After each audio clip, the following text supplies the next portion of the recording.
পুরো দেশটা চালাচ্ছেন ডক্টর ইউনূস নয়।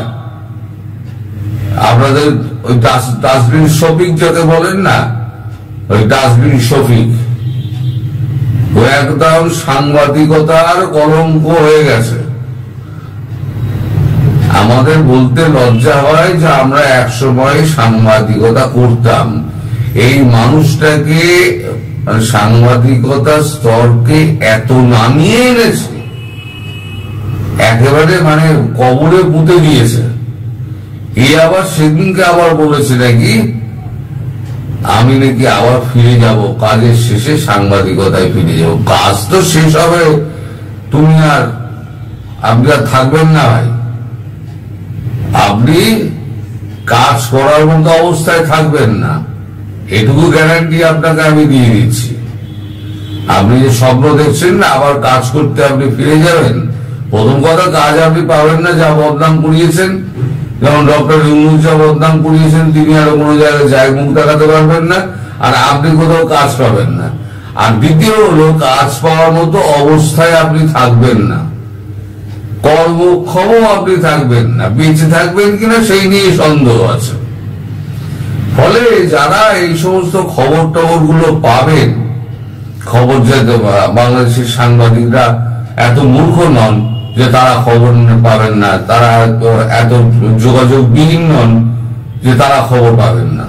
তারা যদি খবরটা পানও, তাদের প্রকাশ করার মানে অধিকার নেই, সব অধিকার কেড়ে নেওয়া হয়েছে। এটা একদম অলিখিত এমার্জেন্সি। উনি বলেছিলেন না মোহাম্মদ ইউনূস 8 তারিখে খোলা মনে সমালোচনা করবেন, খোলা মনে সমালোচনা করে বিভু রঞ্জন সরকারের মৃতদেহ পাওয়া যাচ্ছে, শ্যামল দত্ত জেলে পড়ছে, আর তো নানান সাংবাদিক অনেকে আমি নাম জানি না, তারা রীতিমতো ভয়ে কাঁপছেন, কেউ কেউ ছেড়ে আছেন, কেউ কেউ পালিয়ে আছেন। এই তো হচ্ছে বাংলাদেশ সামগ্রিক অবস্থা। উনি যা বলেছেন 180 ডিগ্রি ঘুরে গিয়ে 180 নয়, বলা যায় 360 বাড়িয়ে বললে বলা যায়, যদিও সেটা গাণিতিক ভাবে ঠিক নয়, 180 বলা উচিত, কিন্তু আমি বলি 360 ডিগ্রি ঘুরে গিয়েছেন। এবং নিজের নামের পাশে যত রকম কলঙ্কিত নায়ক, একজন কলঙ্কিত নায়কের যতগুলো স্টার পাওয়া দরকার, মোহাম্মদ ইউনূস সব কটা তারকা নিজের কাঁধের মধ্যে আর কপালে লাগিয়ে রেখে দিয়েছেন। সবাই ভালো থাকবেন, সুস্থ থাকবেন এবং সাবধানে থাকবেন। নমস্কার। আমাদের ভারতবর্ষের এনএসএ অজিত ডোভাল, তিনি কিন্তু খুব তাড়াতাড়ি ছিনে গেছিলেন সেনাপ্রধান ওয়াকারুজ্জামানকে। তিনি বারবার প্রধানমন্ত্রী শেখ হাসিনাকে তিনি সতর্ক করেছেন। উনি ক্ষমতায় থাকাকালীন, যখন বাংলাদেশের প্রধানমন্ত্রী ছিলেন, সেই সময় থেকে আপনি এই মানুষটার উপরে বিশ্বাস করবেন না, এই মানুষটা কিন্তু ভালো নয়, এ আপনার পিঠে ছুরি মারবে। কিন্তু আপনাদের দেশের প্রধানমন্ত্রী তিনি মানেননি, তিনি ওনার উপরই আস্থা রেখেছেন। এবং যখন 5 তারিখে যখন মানে জনতা সমস্ত ঘিরে ফেলেছে, তখন উনি এসে বললেন যে আমি নিরীহ ছাত্র জনতার উপরে আমি গুলি চালাতে পারবো না। শেষে ভারতবর্ষের প্রবল চাপে প্রধানমন্ত্রীকে ভারতবর্ষে পাঠিয়ে দেওয়া হয়। তাকে এমনই চাপ দেওয়া হয়েছিল, যদি প্রধানমন্ত্রীর গায়ে একটা হাত পড়ে তাহলে বাংলাদেশ সম্পর্কে কিন্তু ভারতবর্ষকে নতুন করে ভাবতে হবে এবং বাংলাদেশ কিন্তু অস্তিত্ব সংকটের মধ্যে পড়ে যাবে। এই হুমকি শোনার পর তখন ওয়াকারুজ্জামান, এটা আমি প্রথম আপনাদের বললাম, ওয়াকারুজ্জামান তখন তড়িঘড়ি করে একটা হেলিকপ্টার করে উনি সোজা বিমানবন্দর, সেখান থেকে সামরিক বিমানে ভারতবর্ষে পাঠিয়ে দিলেন।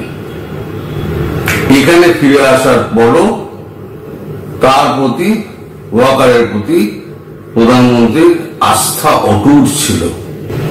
এই যে তিনি 5 তারিখে বললেন, আমি নিরীহ ছাত্র জনতার উপরে আমি গুলি চালাতে পারবো না, খুব ভালো কথা। গুলি চালাননি আপনি, প্রধানমন্ত্রী ওখান থেকে চলে এসছেন। তাহলে কি এমন ঘটলো কালকে সেই নিরীহ জনতার উপরে আপনি একেবারে গুলি চালানোর নির্দেশ দিয়ে দিলেন? আপনারই সেনাবাহিনী যখন করেছে তখন তো দায়িত্ব আপনাকে নিতে হবে। এর পুরো দায়িত্ব তো আপনার, আপনিও দায়িত্ব এড়াতে পারবেন না। আপনি কখনোই বলতে পারবেন না আমি জানি না ও করেছে, ও জানি না ও করেছে, আপনি বলতে পারবেন না। কারণ আপনি হচ্ছেন জেনারেল, আর জেনারেলের সহমত ছাড়া এই ধরনের কাণ্ড কারখানা কেউ করতে পারে না। এই যে দেশে এতদিন 1 বছর ধরে মব সন্ত্রাস চলছে, খুন ডাকাতি, রাহাজানি, 32 নম্বর বাড়ি ভাঙা, বঙ্গবন্ধুর মূর্তি ভাঙা, অফিস কাছারি জ্বালিয়ে দেওয়া, কারখানা জ্বালিয়ে দেওয়া, সমস্ত অশান্তিতে সমস্ত ভরিয়ে দেওয়া, সেনাবাহিনী কি করেছে? দাঁড়িয়ে দাঁড়িয়ে সেনাবাহিনী দেখেছে। এখন সেনাবাহিনীর এমন অবস্থা হয়েছিল, চায়ের দোকানে সেনাবাহিনীর কাঁধে হাত দিয়ে চা খাচ্ছে, যে সেনাবাহিনীকে দেখে ঠক ঠক করে কাঁপত। সেনাবাহিনী হাত জোর করে তাদেরকে বলতো যে তোমরা চলে যাও বাবা, তোমাদের এই অবস্থা। এখন সেই সেনাবাহিনী বাংলাদেশের নিরীহ জনগণের উপরে গুলি চালালো এবং এখনো পর্যন্ত যা খবর পাওয়া যাচ্ছে 4 জন বোধহয় মারা গিয়েছেন। সংখ্যাটা 4 জন বলা হচ্ছে, বেশিও হতে পারে, কতটা বেশি আমরা সেটা বলতে পারবো না। এখন আমার কাছে তো খবরই আসে না, কারণ আমি তো অনেক দূরে বসে আছি। আমি যেখানে ওখান থেকে যা খবর পাওয়া যায় আমি সেই খবরটুকুই আপনাদেরকে বলি। এখানে 4 জনের ছবি দেওয়া আছে। এই 4 জনের ছবি দেখুন। এখানে হচ্ছে দীপু, শহীদ ইমন, শহীদ সোহেল এবং শহীদ রমজান, এই 4 জন। এদের মধ্যে একমাত্র সংখ্যালঘু আছে দীপ্ত। তারই ছবিটা বেরিয়েছে, প্রকাশ্য সংবাদ মাধ্যমে সর্বত্র ছড়িয়ে গেছে।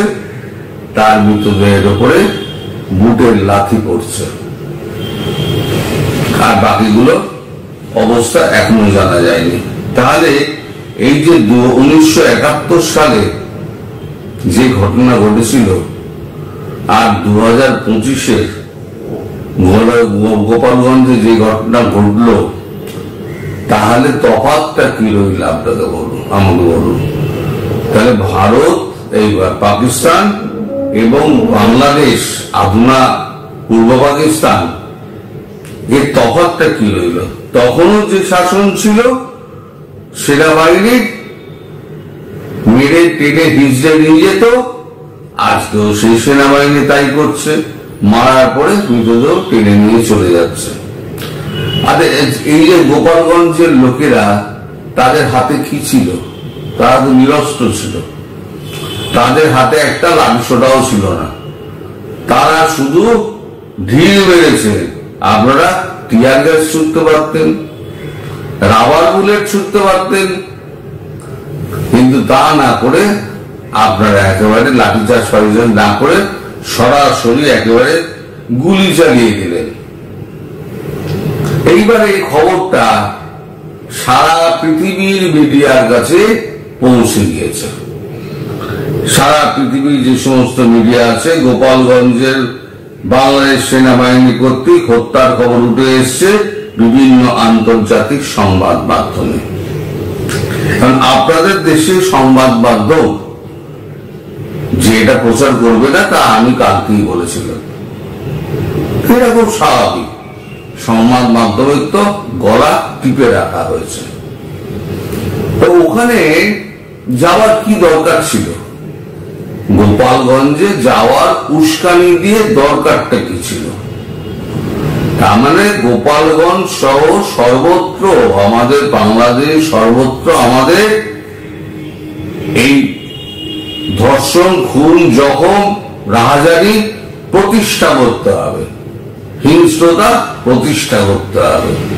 যদি কেউ এখানে আসে তাহলে উপযুক্ত শিক্ষা পাবে। এটাই ছিল আসল লক্ষ্য, চ্যালেঞ্জ করা।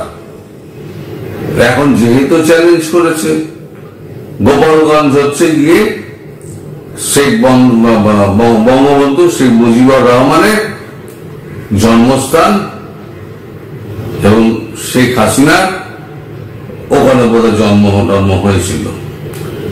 তো ওখানকার মানুষের আবেগ হচ্ছে অন্যান্য দেশের প্রান্তের যে আবেগ টাবেগ আছে আওয়ামী লীগ সম্পর্কে, তার থেকে কিন্তু 1000 গুণ বেশি। ফলে এদেরকে ওখানে তারা অ্যালাউ করবে না বলে মানে একদম ঠিক করে রেখে দিয়েছিল। ফলে একটা সংঘর্ষের বাতাবরণ তৈরি হয়। এরা এত বীরপুঙ্গব, এরা এত, শেষে এরা করলো কি, তারা খেয়ে কোন রকমের শেষ টেস করে এরা সেনাবাহিনীর ট্যাঙ্কে চলে প্রথমে তো ঢুকলো হচ্ছে গিয়ে আপনার এসপি হাউসে, এসপি অফিসে ঢুকে তারপর সেখান থেকে ট্যাঙ্কে করে ওরা চলে গেল খুলনা। এই যে ট্যাঙ্কে চড়া সেই দৃশ্য আপনারা সবাই দেখেছেন। আমি আর এর সঙ্গে জুড়ে আমি ভিডিওকে ভারী করতে চাই না। তো ওখানে বসে এসপি অফিসে বসে থাকার পর ওখানে আসিফ মামুন সজীব ভুইয়া, তিনি স্বরাষ্ট্র উপদেষ্টার সঙ্গে নাহিদ ভাই সব ওখানে বসেছিলেন। তারা ওখান থেকে তারা একটা পোস্টটা দেয়, সেটা হচ্ছে যদি বেঁচে ফিরতে পারি মুজিববাদের কবর রচনা করেই ফিরবো সার্জিস, উনি একটা স্ট্যাটাস দেন। তারপর যথারীতি সেনাবাহিনীর ট্যাঙ্কে করে খুলনা চলে গেলেন। খুলনা থেকে তারপর ফেরে এবার ঢাকায় ফেরার পর এই 26 অক্ষরের যে আছে আসিফ মামুন সজীব ভুঁইয়া, তিনি লিখছেন গোপালগঞ্জে কারফিউ জারি হয়েছে, জীবন মৃত্যুর মতো পরিস্থিতি না হলে সাধারণ জনগণ কেউ ঘর থেকে পার হবেন না। বাপ বুঝুন, সকল আইন শৃঙ্খলা রক্ষাকারী বাহিনীর সদস্য সংখ্যা বাড়ানো হয়েছে, নিষিদ্ধ সংগঠনের সন্ত্রাসীদের ভেঙে দেওয়া হবে, কন্ট্রোল রুম থেকে সবকিছু মনিটরিং এবং প্রয়োজনীয় দিক নির্দেশ দিচ্ছেন স্বরাষ্ট্র উপদেষ্টা, যুব ও ক্রীড়া উপদেষ্টা সহ আইন শৃঙ্খলা রক্ষাকারী বাহিনীর প্রধানগণ। এইটা হচ্ছে বর্তমান আমাদের বাংলাদেশ। সেনাবাহিনী এগুলো দেখতে পাচ্ছে না, সেনাবাহিনীর চোখের সামনে সবকিছু হচ্ছে, সেনাবাহিনী এগুলো দেখতে পাচ্ছে না। সেনাবাহিনী কি পারে? আওয়ামী লীগের ক্ষমতায় নেই, আওয়ামী লীগকে পেটাও, গুলি করে মারো, পেটাও। আসলে এ হচ্ছে গিয়ে জামাতের অংশ, জামাত থেকে বেরিয়েছে। তাই কালকে লিখেছিলাম আমি যে রক্ত কখনো শোধন হয় না, রক্ত সেই একই থাকে, তাকে যতই চেষ্টা করুন রক্তকে শোধন করা যায় না। এখন এতদিন বাদে